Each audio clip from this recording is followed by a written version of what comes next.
es La Plaza de las Letras, un podcast literario. Segundo La Plaza de las Letras y estamos muy felices y muy contentos. Hoy tenemos un programa verdaderamente emocionante con visita de autor incluido. Esto es el podcast literario de Plaza Radio, ya sabes, 2 veces al mes te acompañamos para hablar de literatura. Nos puedes encontrar en Instagram como La Plaza de las Letras y nuestro correo electrónico letras@plazaradio.es. A la dirección de sonido está Sofía Álvarez.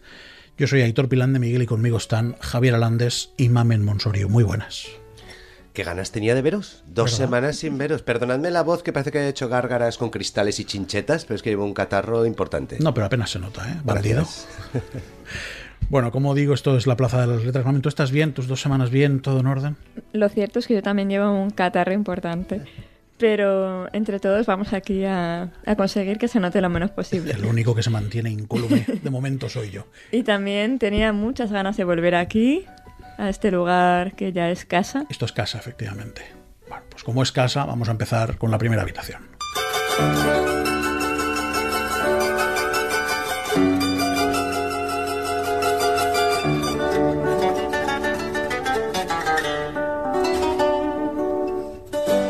Clásico recomendado. Teníamos un debate fuera de micro. ¿Qué es un clásico? Hamlet es un clásico, La Odisea es un clásico, La Divina Comedia es un clásico, pero ¿es un clásico también el Código Da Vinci? Yo creo que un clásico es aquel título o aquella obra que se repite a lo largo del tiempo, que vuelve a nosotros y que se queda de una manera inmortal. Pero, independientemente. ¿cuántos años tienen que pasar para que una obra le pase eso? ¿El Capitán a la Triste es un clásico? Para mí, desde mi punto de vista, sí. De hecho, los libreros utilizamos y las editoriales utilizan mucho el concepto este autor es un clásico de nuestro catálogo. Y, por supuesto, si el autor está en vida, pues no, su obra literaria habrá comenzado hace no más de 40 o 50 años. O sea en el mejor de los casos, claro. En el mejor de los casos. Bueno, pues hoy en el clásico literario tenemos una cosita muy especial.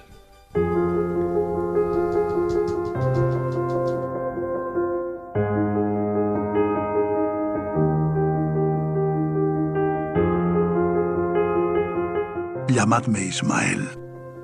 Hace unos años, no importa cuántos exactamente, me encontraba con poco o ningún dinero en el bolsillo y no tenía nada mejor que hacer en tierra. De modo que me pareció buena idea salir a navegar y echarle un vistazo a la parte acuosa del mundo. Es un truco que tengo para acabar con la melancolía y facilitar la circulación. Cuando me sorprendo a mí mismo con una mueca triste en los labios, o cuando veo que en mi alma despunta un noviembre húmedo y lluvioso, cuando me descubro parado sin motivo frente a las tiendas de ataúdes, y sobre todo, cada vez que la hipocondría me domina hasta tal punto que tan solo un fuerte principio moral me impide salir a la calle a derribar los sombreros de la gente, entonces me doy cuenta de que ha llegado la hora de hacerme a la mar lo antes posible. Era Josep Maria Pou en Audible narrando y locutando Moby Dick, la ballena de Herman Melville, que se publicó en 1851. Y ahora es torear después de Manolete, ¿eh? Claro, después de que escuchen al mitiquísimo y clásico Josep Maria Pou, entramos nosotros con nuestra vocecita de pito. Llamadme Ismael. Quizás sea la frase iniciática de una novela, ¿no? El inicio de una novela más icónico de la literatura. Correcto. De hecho, yo creo que cualquier escritor sueña con tener un inicio que luego se repita y se lea en todas partes, ¿no? Como es esta. Moby Dick, como digo, se publicó en el 1851, y es la aventura del narrador Ismael, al que se refería ahora Javier, al unirse a un ballenero de la isla de Nantucket, que está en la costa este de Estados Unidos, las gentes que conoce, los compañeros de barco, un capitán mal encarado y la lucha a brazo partido por derrotar al Leviatán blanco, además regado con una enorme, ingente y quizá un poquito pasadita caterva de datos enciclopédicos sobre la caza de las ballenas en el 19 y también de un tratado, a mi gusto, muy pasado de nivel, de anatomía cetológica. Bueno, yo creo que eso también es un poco a gustos, ¿no? para mí por lo menos, los capítulos no argumentales, en su momento, por supuesto, no sé qué pasaría ahora, supusieron todo un aprendizaje, especies, pues partes del barco, ¿no? Yo aprendí muchísimo con esa novela, muchísimo. Yo la he releído ahora y tengo esa sensación que tú decías, no sé qué pasaría ahora. Yo me acuerdo cuando la leí con 21, 22, que me pareció una cosa de locos, y ahora leérmela 20 años después, ¡uff! Sí que es cierto que la novela naval es un género en sí misma. Sin duda. El propio Patrick O'Brian con sus aventuras de Capitán y Mariguerra, del Capitán Aubrey y el Doctor Maturin, Pérez Reverte con Cabo Trafalgar.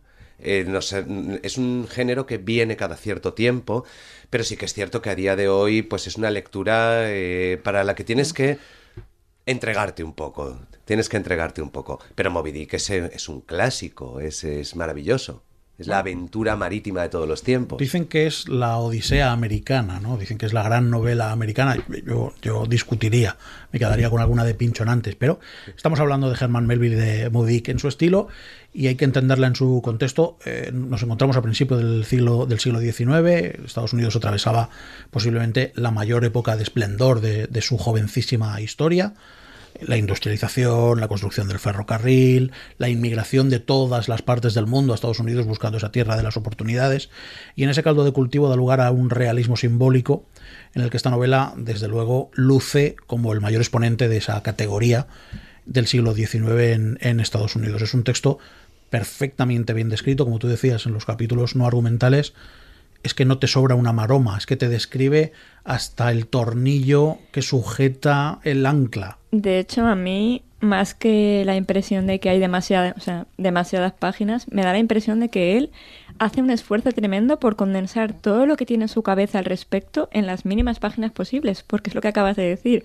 O sea, cada palabra aporta información, que hay otros libros, ¿no?, que sí que dices, sobran páginas porque están repitiendo o está volviendo a lo mismo, pero es que aquí cada palabra es información. Por eso digo yo que, para mi gusto, no sobra. Un libro que no fue comprendido en su momento.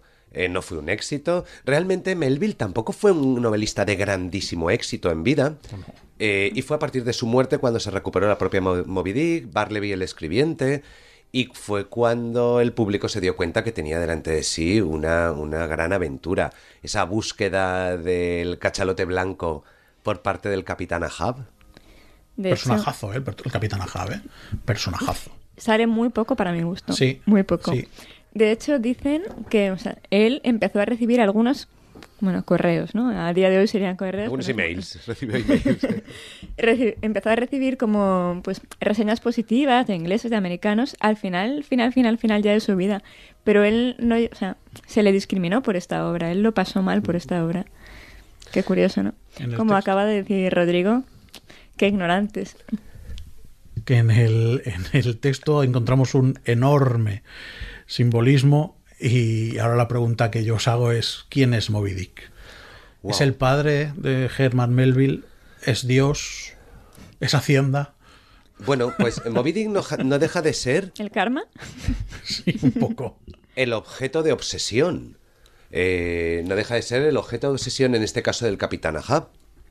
Y es esa persecución que quizá todos tenemos sobre algún objetivo en nuestra vida, pero que llega un momento que ese objetivo se vuelve demasiado o ambicioso o que requiere demasiadas energías por nuestra parte y que centra todo nuestro pensamiento. Es lo que le ocurre a Ahab.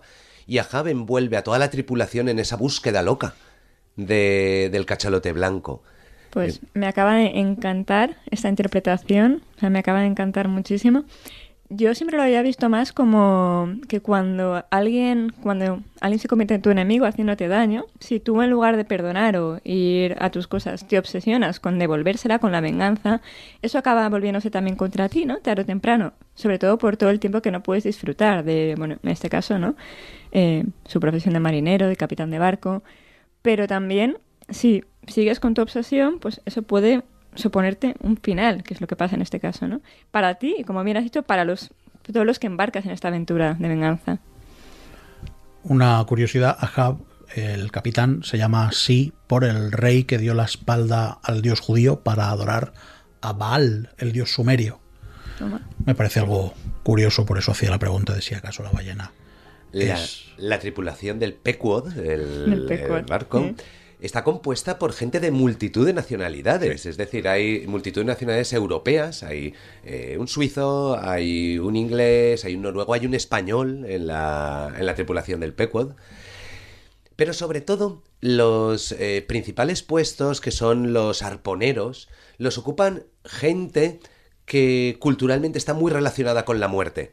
Está Kikwe, el compañero de Ismael, que viaja con un ataúd. Es un caníbal que viaja con un ataúd porque va a estar preparado para su muerte. Y menos mal que viaja con un ataúd. Menos mal para Ismael. A Menos Ismael mal le vino para muy Ismael bien. que viaja con un ataúd. De hecho, una de las cosas que más me gustó del libro es lo bien que están puestos los nombres de los capítulos. Porque si os fijáis, por ejemplo, hay uno que se llama El cementerio, que es el del ataúd, y luego hay otro que se llama El desguace, que habla precisamente de cuando en la caza de ballenas se sacan todas las partes que sirven de la ballena, las que no sirven, los huesos para...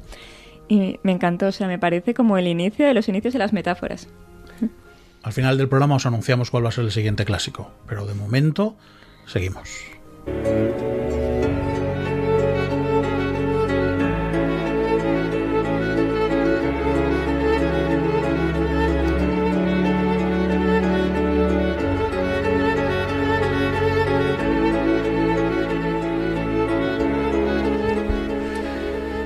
Bueno, Javier, cuando suena un Aldi, inmediatamente después suena la donosura de Javier Alandes para ayudarnos a contar mejor. Qué honor hablar con la melodía de Ludovico Einaudi, ¿no? Bueno. Voy a hacer un disclaimer. ¡Hala! Voy a hacer un disclaimer antes de empezar. Y es que en esta sección de cómo contar cosas o cómo contar mejor, no necesariamente es una columna de opinión de la Plaza de las Letras. Quiero que sea una columna de opinión mía. O sea, que cualquiera puede estar en total desacuerdo con lo que voy a decir. Está bien. Policía, el responsable es Javier Alandes. El otro día hablábamos sobre escribir de brújula o escribir de mapa. Hoy voy a hablar sobre una experiencia personal mía. Yo tengo la fortuna de que muchísima gente se pone en contacto conmigo para enviarme sus primeras novelas, para que las lea y demás. Para mí es un honor, me siento muy afortunado de poder recibir esos escritos. Pero he llegado un momento en que no tengo tiempo suficiente como para gestionar eso. Y entonces necesito filtrarlo de algún modo. Así que le pregunto siempre a la gente, ¿tú para qué escribes? Y el 90% de las respuestas invariablemente es, bueno, es mi hobby, es una forma de sacar mis sentimientos, de poder expresarlos, creo que mi historia le puede ayudar a mucha gente, le puede inspirar. Vaya ego, entonces, ¿no? Les corto y les digo, eso no es para qué, eso es por qué. Me estás hablando de las causas por las que escribes. Yo te estoy preguntando de las consecuencias que quieres que tenga lo que escribe. Pues no lo sé. Digo, ¿quieres que vender 1 millón de ejemplares de eso quieres guardarlo en un cajón? ¿Quieres llevarlo a una imprenta y editar 50 ejemplares y regalarlo a tu familia? Y la gente no tiene respuesta para eso. No tiene respuesta. Es importante tenerla. Y no hay respuesta correcta ni respuesta incorrecta. Da lo mismo. Pero es importante tenerla. Porque al final, si nos vamos a dirigir hacia una editorial, pues determinados códigos son únicos, determinada forma de escribir, determinada extensión, determinado estilo. Por lo tanto, yo lo que recomiendo a todo el mundo siempre es que se pregunte ¿para qué escribe? Javier, ¿para qué escribes? Yo escribo para intentar ganarme la vida escribiendo. Me parece una respuesta valiente a la par que fabulosa. Digo intentar. La distancia debe ser tan lejana. Yo todos los días hago algo para estar 1 milímetro más cerca de ello. La distancia debe ser tan lejana que igual milímetro a milímetro al día no tengo vida suficiente para recorrerla. Pero yo escribo para intentar ser escritor. Voy a hacer un paréntesis. Perdón, ¿eh? Adelante, por favor. No lo sabéis. Vosotros que nos oís con cariño no lo sabéis. Pero estamos ante el próximo éxito de las letras españolas. ¿No lo sabéis? Pero os lo decimos ya. En abril este señor va a cambiar la literatura nacional. Vale. Me acabo de quedar un poco sin palabras, ¿eh? Pero sí que es cierto que cuando respondes eso, tienes que dar pasos. Y tienen que, si yo quiero ser escritor, pues hay que ir un poco paso a paso. Ahora en abril, mayo sale mi 6ª novela. Esa 6ª novela ya está publicada por una editorial nacional, por una editorial grande, hay un respaldo. Me ha costado 6 novelas, a la primera no podía. Pero sí que es cierto que intentaba responderme el ¿para qué? Una vez me responden ese ¿para qué? Cuando pregunto, le digo, oye, ¿de qué va tu novela? Perdona, Mamen, estamos hablando de novela. Yo sé que tú eres un exponente de poesía y eres una gran referente en poesía. Intento hablar de novela, que es lo que mínimamente conozco. Entonces les pregunto siempre, ¿de qué va? Y ya lo que me acaba de matar es cuando me dicen, bueno, es un tratado sobre cómo el individuo se relaciona con el mundo que le rodea. Qué pereza. Claro. Qué pereza, ¿verdad? Qué pereza. No, sin perdón, no pasa nada. Entonces, cuando se da esa respuesta un poco nebulosa, un poco que no es con... Y al final, todo va de algo. Todo va de un tío que le pasa algo, una chica que le pasa algo. Porque al final, cuando escribimos una novela, escribimos una historia. Y esa historia tendrá un tema. Moby Dick tiene el tema de la obsesión, de la venganza, de la biología, e incluso la religión en algunos... Pero Moby Dick va de un capitán obsesionado con cazar una ballena blanca. Y ya está. Y se puede resumir en un tuit. Cuando alguien no me resume en un tuit de qué va su novela, tiendo a pensar que no sabe de qué va su novela. No lo he podido decir más claro tampoco, ¿eh?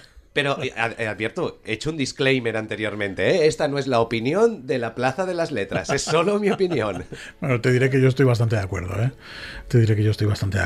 Y es algo que tienes que cumplir, seas escritor brújula, escritor de mapa. Antes de ponerte a escribir tienes que saber de qué va tu novela. Sí, sin duda. Vayas a planear o vayas a fluir, lo que quieras. En esa reflexión además hay una cosa muy interesante, Javier, y es ¿qué quieres hacer? O sea, ya que te vas a pegar el sobo de escribir una novela o escribir un poemario o escribir una obra de teatro, ya evidentemente para los más superdotados, ¿qué es lo que quieres? Es muy importante esa reflexión, así que me parece escritor brújula, escritor mapa y después... A mí la respuesta que ya me acaba de matar cuando le digo, ¿para qué escribes? ¿Qué pretendes de este escrito? Y cuando me responde la gente, bueno, esto lo escribo para mí, pero si le gusta alguna editorial, pues no.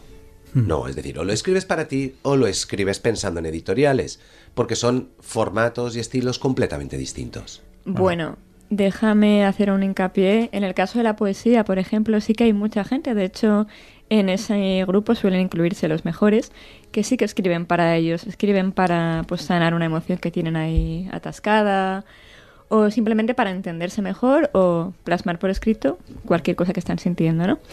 Pero además yo creo que alguien que como es tu caso quiere dedicarse o intentar dedicarse profesionalmente a la escritura, tiene que tener un motivo. Pues si escribes para ti, pero también escribes para que me lean en toda América, para que me lea todo el mundo y para poder de alguna manera ser referencia en esto que hago, ¿no? Yo, Mamen, discúlpame porque el mundo de la poesía soy un completo ignorante. Me encanta pues esas emociones que te transmite una poesía, pero no sería capaz de enfrentarme a una hoja en blanco para hacer un poema. Sí que es cierto que cuando he leído poemarios, incluso los tuyos, más allá de sentirlos como piezas únicas, he sentido un hilo conductor. Entonces, al final, detrás de ahí había una historia, ¿verdad? Por supuesto. Entonces, seguro que tú cuando hablas de tus poemarios y te preguntan de qué va, seguro que sabrías dar una respuesta. Claro que sí. Y de hecho me parece que es la única manera también al final de poder venderlo, ¿no? Poder hacer que alguien que no está interesado se sienta interesado por ellos. O sea que sí. Hoy tenemos visita.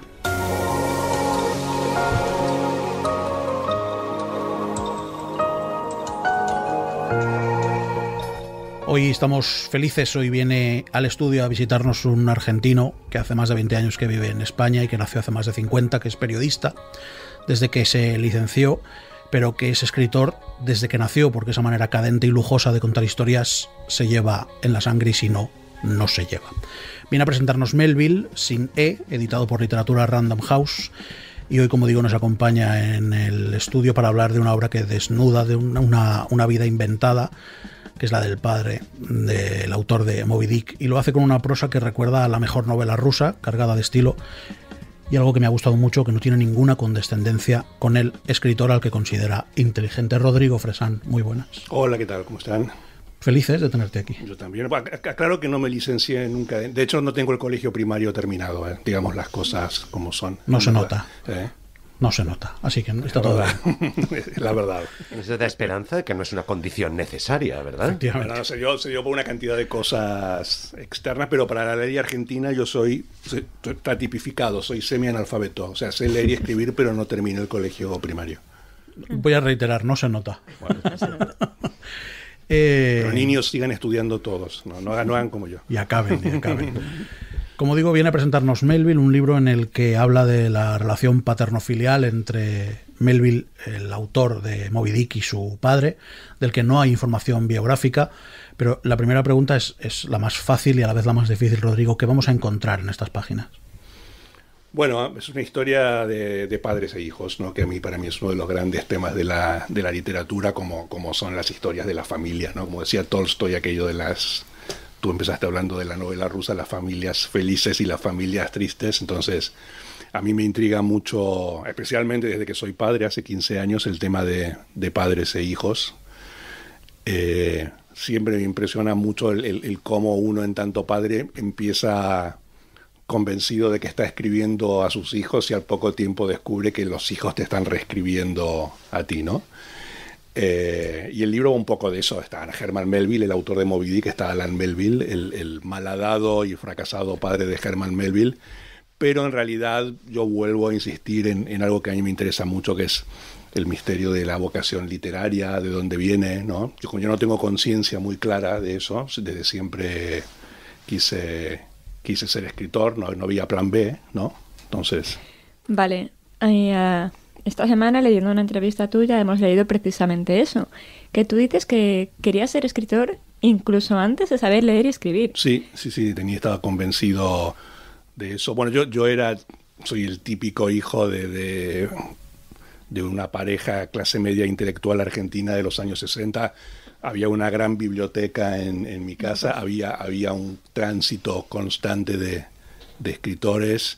Mi padre, que fue diseñador gráfico, hizo un libro con Borges, otro con Cortázar. Yo me acuerdo de García Márquez en mi casa de niño, digamos. Entonces, quiero decir, mis padres nunca me regalaron un balón de fútbol tampoco, ¿no? Entonces... De hecho, permíteme, Rodrigo, que te diga que nada más te he escuchado empezar a hablar, me ha venido a la cabeza las miles y miles de entrevistas de Julio Cortázar que he visto y escuchado a lo largo de mi vida.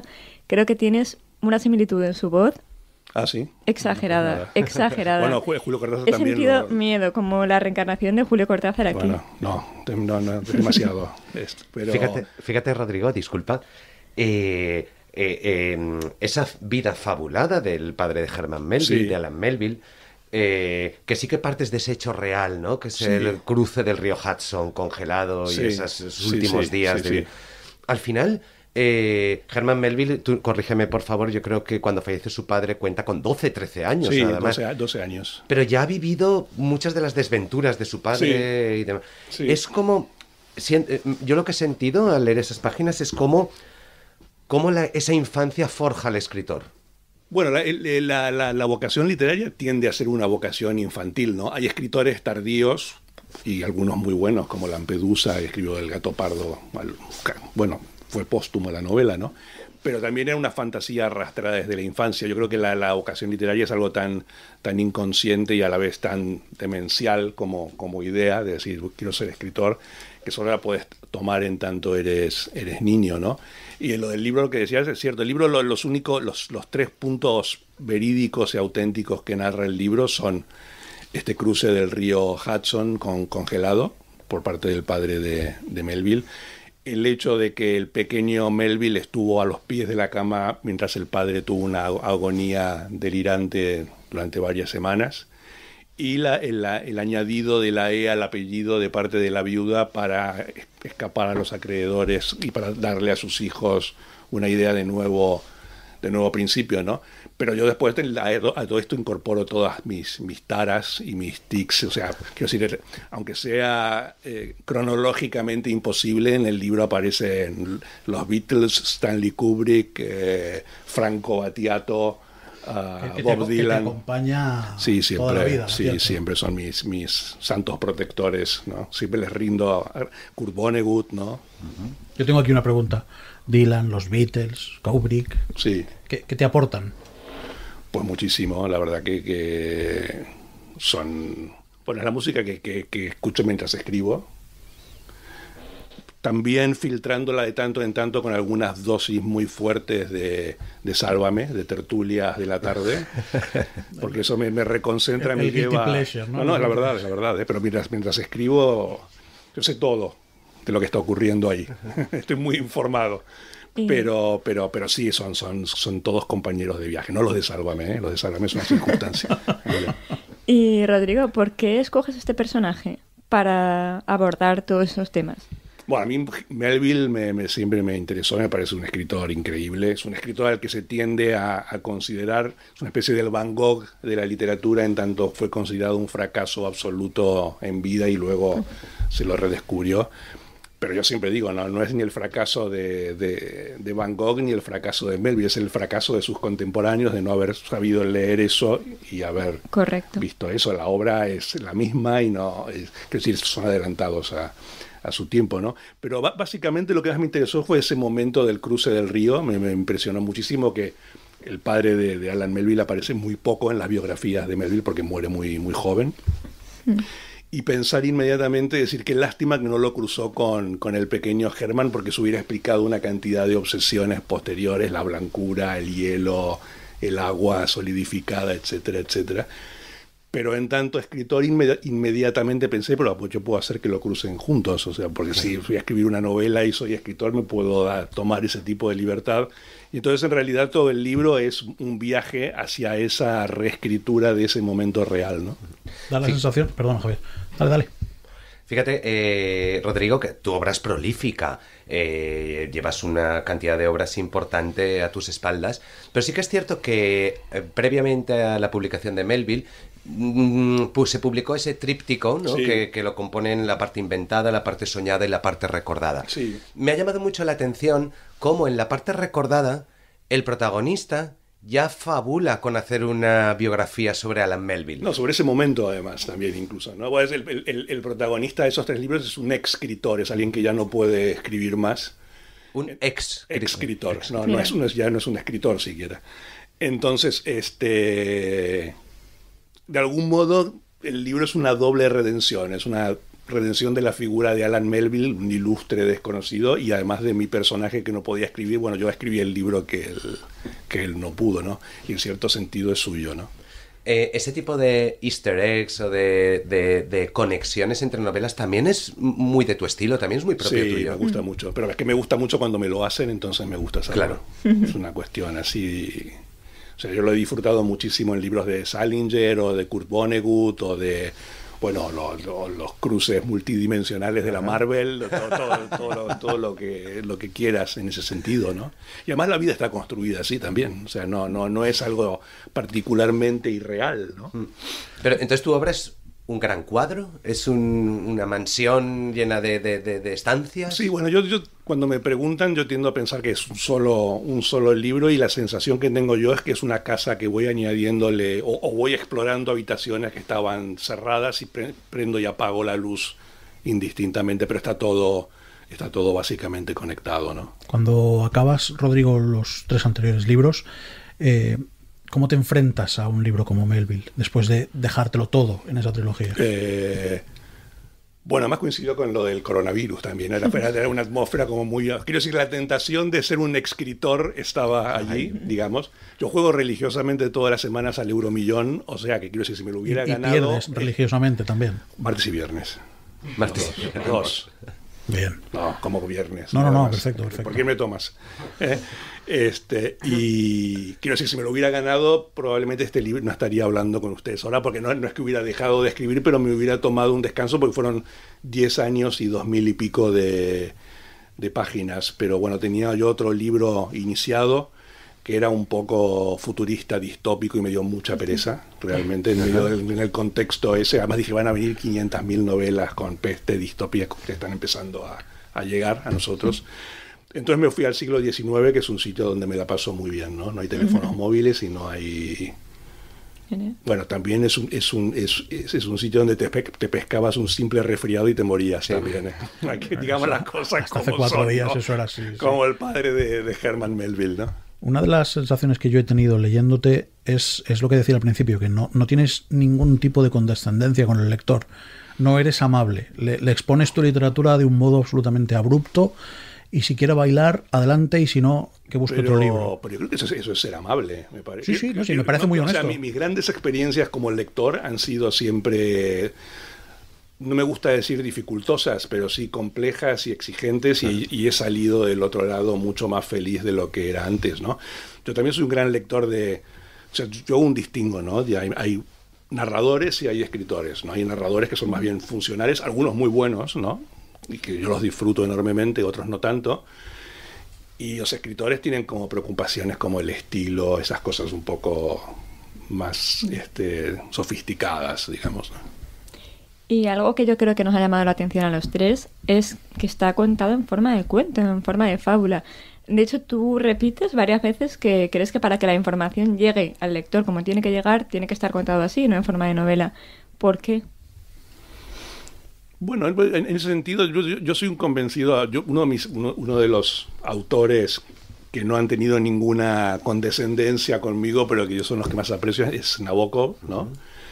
Que él era un convencido en esto, ¿no? De que toda historia es en realidad un cuento de hadas, ¿no? Y que la realidad está sobrevalorada, ¿no? Entonces yo me muevo con esos parámetros, ¿no? Quiero decir, a mí escribir un libro que es un muy, muy, muy fiel reflejo de la realidad y del momento, y con personajes que dicen, no sé, giró sobre sus talones, abrió la puerta y salió. Yo puedo apreciar lo que lo hagan otros y hasta lo agradezco, pero no es lo que me interesa, ¿no? También me sorprende a mí mucho esto, y lo veo cada tanto cuando entras en Amazon, los comentarios de los lectores, que una de los pegas y los peros que le suelen poner a los libros es: no me sentí identificado con ningún personaje, ¿no? Que yo no puedo entender eso, ¿no? Porque, o sea, quiero decir, uno escribe y uno lee para irse, no para quedarse, ¿no? Entonces ya contigo mismo me parece que tienes suficiente de leerte en el espejo todos los días como para andar buscándote por los libros, ¿no? Pero es que es una realidad. Hay lectores que leen para sentirse continuamente identificados, y incluso a veces no son lo que están leyendo, pero se creen que lo... No, por eso están las redes sociales, ¿no? Yo creo que es la única parte buena. Has nombrado a Nabokov. Sí. Y Herman Melville y Nabokov tienen ciertas similitudes.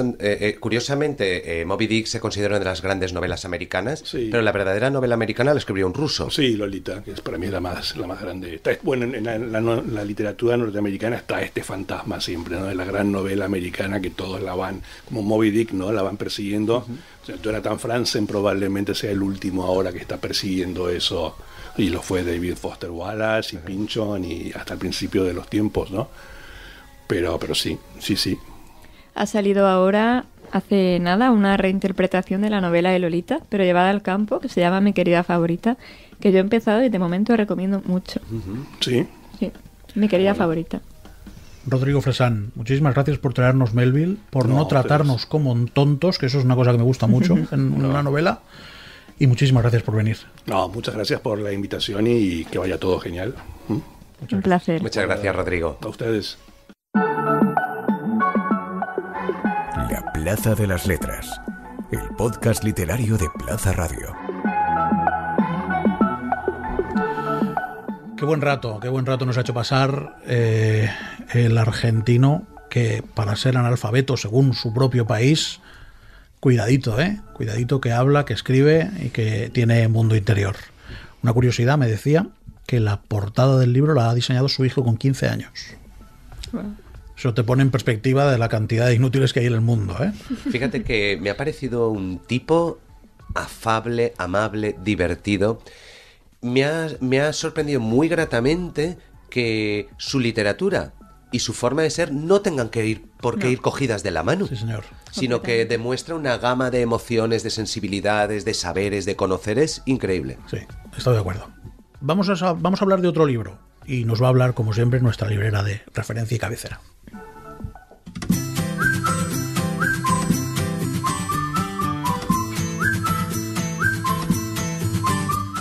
Te tienes que poner de buen humor cuando oyes el silbidito, porque es inevitable ponerte de buen humor cuando Mamen entra en la habitación. ¿De qué vienes a hablarnos hoy, Mamen? Pues hoy vengo a hablar de un libro en el que no tenía toda mi confianza puesta, pero que me ha sorprendido gratamente. Pero que además no me ha sorprendido hasta el penúltimo capítulo. Vaya. ¿Os ha pasado alguna vez? A mí con uno, de Carlos Ruiz Zafón. Luego si queréis comentamos. Claro. Hay veces que me da miedo esas cosas cuando alguien te dice, tal serie está fenomenal, te tienes que esperar hasta la 4ª temporada que se coge. Me bajo del gavión. No, me bajo en marcha. No estamos hablando de eso, ¿verdad, Mamen? Spanish Beauty, que es el libro del que venimos a hablar, está escrito por Esther García Llobet. Que quien tenga la suerte de conocer a esta autora o quien haya leído sus libros, cualquier cosa, sabe que no es una persona al uso, ¿no? Es una persona extraña y que, al contrario que Rodrigo, sí que plasma en sus libros su extrañeza, ¿no? Por eso me pasó también en el anterior, en Gordo de Feria, por eso no es hasta el final cuando empiezas a comprender todo lo que hasta ese momento parece no tener sentido o parece ser una mezcla de historias. Spanish Beauty es una novela corta ambientada en Benidorm. Hasta el momento, Esther García Llobet había ambientado todas sus novelas en Madrid. Y parece que al cambiar de escenario cambia también mucho la trama de la novela. Pasan de ser novelas de ficción a ser novela negra, novela policíaca en este caso, ¿no? Además, nunca mejor dicho, porque la protagonista, Michelle Mackay, es policía. Además, una policía corrupta, que le pega mucho a la ciudad donde se ambienta. Una policía que tiene, igual que el Capitán Acal, tiene 3 obsesiones. La primera es conseguir el mechero de los hermanos Grey, que justamente esos hermanos fueron músicos y tuvieron mucho éxito en el Londres de los 70 cuando tenían ese mechero. Entonces ella está segura de que ese mechero va asociado al éxito. Pero es que tiene una segunda obsesión, que es encontrar a su padre. Lo cual no se entiende hasta el final, ¿no? Y me gusta mucho porque sin hacerlo adrede hemos elegido 2 libros donde la relación paterno-filial marca el libro completamente, además en los 2, ¿no? ¿Qué pensáis vosotros sobre ese tema? ¿La relación paterno-filial o esperar al último capítulo para resolverlo todo? De momento, la relación paterno-filial. Que es una cosa que si tienes padre, pues tienes una relación. Y que te... Ya. Fíjate que es inevitable, Rodrigo nos hablaba, ¿no?, de cómo Herman Melville fue influenciado por las experiencias, las vivencias de su padre, de Alan Melville. Esa relación paterno-filial va a marcar siempre a la hija o al hijo, ¿no? Es decir, de esas experiencias vividas en la infancia, en la adolescencia y demás. ¿Es lo que le pasa a nuestra protagonista, Mamen? Pues no voy a desvelar demasiado, pero es lo que le pasa a nuestra protagonista, ¿no? Al final todo su actitud y su hacer se remite a eso, ¿no? A lo que aprendió cuando era pequeña. Y además, hay una cosa muy chula que yo creo que es el motivo principal por el que hay que leerse el libro, que es una relación que aparece también en el penúltimo capítulo, una relación que yo, que siempre estoy aquí intentando adivinar, no me habría imaginado jamás. Y eso me hace hacer que Esther pase de ser una persona, una escritora que escribe, que suelta, que escribe sin sentido, a convertirse en una gran maestra. Porque jugar así contigo todo el libro para al final suéltate la bomba es de ser una maestra. Y yo creo que es algo que la caracteriza mucho, ¿no? Porque yo he tenido la suerte de conocerla y es una persona que habla sin filtro. Eso hoy no está bien visto, ¿eh? Sí, pero es muy políticamente incorrecto. Es políticamente incorrecto, pero yo creo que a algunos nos llama la atención, en especial, me incluyo, ¿no? Que me digan las cosas tal y como las piensan. De hecho, al principio me chocó, pero es verdad que luego me gustó mucho. ¿Escribe así también? Y escribe así también. Sí que es verdad que se nota que en la novela hay un filtro, pero sí que de vez en cuando te va soltando pues una perlita, ¿no? Pero combina esas perlitas, esas frases dichas tal y como las piensa, con frases magistrales. Yo ayer hice una reseña en las redes sociales de la librería y ponía unas frases que me dejaron muerta, que es, por ejemplo, las nubes mal puestas en el cielo como faltas de ortografía. Por favor, no me digáis que eso no es magistral. Es bueno, sí. Buenísimo. Y es una novela negra, una novela policíaca, que tiene en común, tiene un hilo conductor que es las drogas, la fiesta, la corrupción, las motos de agua, las carreras ilegales de motos de agua controladas precisamente por la policía. Yo creo que ha utilizado Benidorm como el escaparate perfecto para todo eso, Pero yo creo que ha puesto bastante exageración en Benidorm, porque dice que es verano todos los días del año. Yo creo que son cosas que sí, pero que no. Ni Benidorm hace frío también en invierno, claro. Exactamente. ¿Hasta qué punto, Mamen, Aitor, en Spanish Beauty tenemos un poco de influencias de esa nueva novela negra española? En el anterior capítulo tuvimos a Santiago Díaz con nosotros, hablándonos de Las otras niñas, donde Indira Ramos, su protagonista, es una mujer policía con ese extreme of type de personaje, que no deja de ser el mismo o un similar extreme of type de Antonia Scott, de Juan Gómez Jurado, de Sara Robles, de César Pérez Gellida. ¿Dónde radica la diferencia, Mamen, con nuestra protagonista de Spanish Beauty, con esas nuevas policías de la novela negra española? Yo creo, es que no quiero tampoco desvelar mucho, pero yo creo que esta policía no se corrompe por el camino. Que ella se mete en el oficio adrede para poder actuar desde una posición de poder. ¿Sabes? Y ahí ya estaríamos en el debate de el hombre, la especie humana, como epítome de la debilidad ante la tentación, ¿no? ¿Lo calificarías de novela negra, Spanish Beauty? Sí. Pues quizá no hay tanta sangre, no hay tanto asesinato, pero sí, porque al final están... Y desde la librería Imperio, ¿a qué tipo de lectores le recomendáis Spanish Beauty? Pues esa es una pregunta bastante complicada, ¿no? Porque es cierto que no es una novela que se pueda recomendar a todo el mundo. Sobre todo, a lo mejor al principio piensan que les has tomado el pelo, que has recomendado por recomendar, ¿no? Pero yo creo que también es una literatura nueva, ¿no? Es una literatura mucho más fresca, mucho más divertida y que además al final también consigue sorprenderte igual que un libro de alta literatura. Entonces a mí me ha parecido muy interesante. De hecho ya se lo he recomendado a varias personas, pero lo voy a seguir recomendando fervientemente. Cuando hablas de que desvela al final, desvela el kit de la cuestión al final, ¿te refieres a que la trama se libera y todos lo vemos claro, o que desvela algún secreto literario que te hace apreciar más el libro? Yo creo que un poco ambas cosas. Se desvela y lo ves claro, pero empiezan a tener sentido tantas y tantas cosas que antes parecía que se quedaban sin resolver, ¿no? Y de hecho hay un capítulo final que no aporta nada, porque donde se desvela todo es en el penúltimo. O sea, no aporta nada, quiero decir, de información sobre la trama. Que es un capítulo final que a mí me ha encantado personalmente, porque te hace ver, pues eso, todos los millonarios de Benidorm, toda la gente que tiene mucho poder. Te hace ver como para ellos un atraco más, un secuestro más, algo que consiguen o dejan de conseguir, se sitúa en el mismo sitio que el anterior, ¿no? Que es el vacío. Como cuando has conseguido tanto, sobre todo hablando de cosas malas, ¿no? Pues dinero, gente a la que le tenías sed de venganza. Al final lo único que te queda es el vacío. Y él, bueno, la autora lo narra de una manera muy bonita, que es con el fuego de un mechero, ¿no? Que cuando tú enciendes un mechero ves la misma llama que has visto la vez anterior que has encendido el mechero.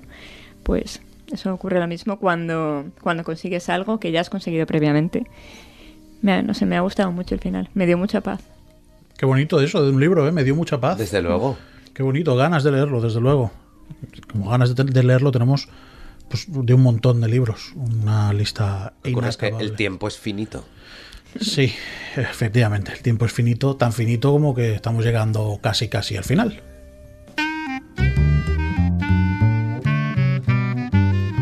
Estrenamos capítulo en la Plaza de las Letras y lo hacemos con la clara y segura voluntad de que cuantos más, mejor, ¿verdad, Javier? Esto es una comunidad, ¿verdad, Aitor? Y cuanta más gente se una, mejor, para hablar de libros, de sus lecturas, de sus recomendaciones.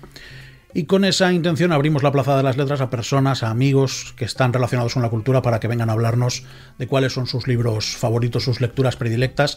Y la primera persona que viene al estudio a contarnos esto es Marta Rojo, es periodista, es colaboradora de EFE y tiene una sensibilidad especial para hablar de literatura. Marta, muy buenas, gracias. ¿Qué tal? ¿Cómo estáis? Y como cuantos más mejor, también enhorabuena por este proyecto que habéis puesto en marcha. Muchas gracias. Bueno, pues arranco ya, disparo. ¿Cuál es tu libro favorito, Marta? Pues es una pregunta que es complicada de contestar, porque siempre genera cierta sensación de injusticia, como de que te estás dejando algún título, pero en este caso yo he optado por deciros que sería El cuarto de atrás de Carmen Martín Gaité. ¿Por qué? Porque es un libro que es muchas cosas, es una novela de misterio, una novela de intriga en cierto sentido, también es una autobiografía personal de la autora, pero también una autobiografía colectiva de toda una generación que vivió el final de la Guerra Civil. Y también se puede leer como un ensayo sobre la literatura y sobre el paso del tiempo, que son temas que están muy presentes en su obra. Marta, ¿cuándo llega Martín Gaite a tu vida? ¿Cuándo lees esta novela? Pues hace unos meses. La verdad es que es una generación a la que no se suele prestar demasiada atención. Es como la típica generación de autores que siempre está en las librerías de segunda mano y es una verdadera lástima porque hay cosas buenísimas y maravillosas. Cuéntanos, que aparte de lo que a ti te ha aportado, ¿qué puede aportar esta lectura a nuestros oyentes, a la gente que se decida a seguir tu recomendación? Pues aparte de una muy buena historia y que mantiene, como decía, el suspense, también aporta una mirada sobre la propia vida que demuestra que siempre hay otra forma de contar las cosas. Uh-huh. Y también pues una mirada sobre temas que son muy propios de esta autora, como son la necesidad de diálogo y de interlocución. De hecho, para ella la literatura y la vida son una conversación constante y es una cosa que es muy bonita y que está muy bien explicada. No escondes en ningún momento tu amor por Martín Gaite. ¿Qué más recomiendas? En ningún momento lo escondo, por supuesto que no. Recomendaría también Entre visillos, que es como la novela más conocida de Carmen Martín Gaite y que también tiene este tono coral, también este tono de reflejar la vida de una sociedad, pero también recomendaría otra obra un poco menos conocida, pero de la que ella misma dijo que era una de sus mejores obras, que es Retahílas, que está construida a partir es un diálogo construido a partir de dos monólogos que se entrecruzan y es muy original y está muy bien, es muy bonita. Para ir terminando, Marta, gracias por tu visita. ¿Qué es lo que estás leyendo actualmente? Gracias a vosotros, y ahora mismo estoy leyendo a Vivian Gornick, el último libro, que es Cuentas pendientes, que es también, pues tiene un poquito que ver porque es una especie de autobiografía hecha a partir de relecturas de libros que han marcado su vida.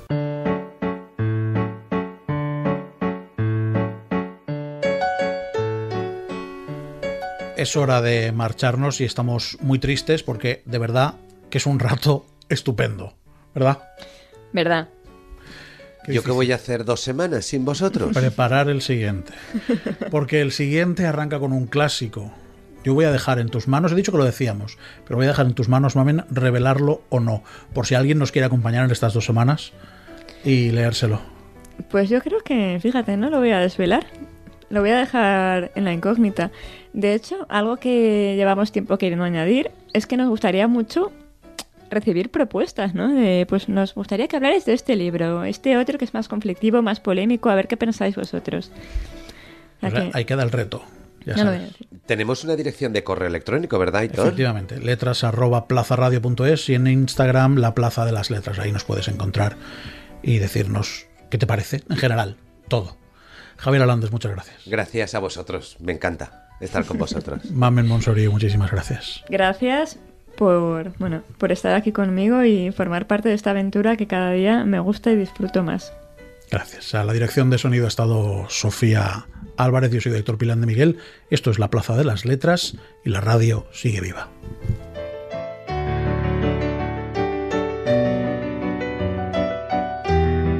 La Plaza de las Letras, el podcast literario de Plaza Radio.